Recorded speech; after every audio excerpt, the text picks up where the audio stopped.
উচ্চশিক্ষার জন্য স্বতন্ত্র বিশ্ববিদ্যালয় প্রতিষ্ঠা সহ ৮ দফা দাবিতে কৃষি সম্প্রসারণ অধিদপ্তরের আঙ্গিনায় বিক্ষোভ করছেন কৃষি ডিপ্লোমা শিক্ষার্থীরা।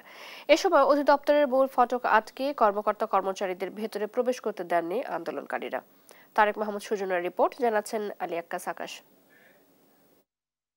চলমান আন্দোলনের অংশ হিসেবে কৃষি ডিপ্লোমা ছাত্র অধিকার আন্দোলনের ব্যানারে সোমবার সকাল থেকে রাজধানীর খামারবাড়ি কৃষি সম্প্রসারণ অধিদপ্তর প্রাঙ্গণে অবস্থান নিয়ে বিক্ষোভ করে কৃষি ডিপ্লোমা শিক্ষার্থীরা। এতে অংশ নেন দেশের 18টি কৃষি প্রশিক্ষণ ইনস্টিটিউট এবং বেসরকারি কৃষি কলেজ ডিপ্লোমা কোর্সের শিক্ষার্থীরা।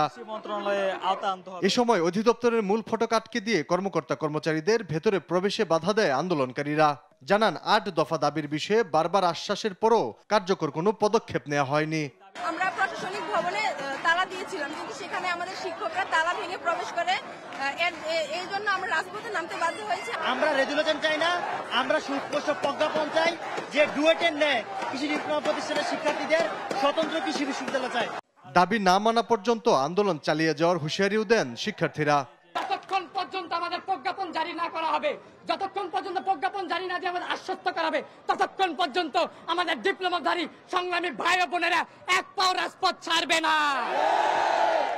এর আগে রোববার কেন্দ্রীয় শহীদ মিনারে সমাবেশ করে কৃষি ডিপ্লোমা শিক্ষার্থীরা। আলী আক্কাস আকাশ, দেশ টিভি, ঢাকা।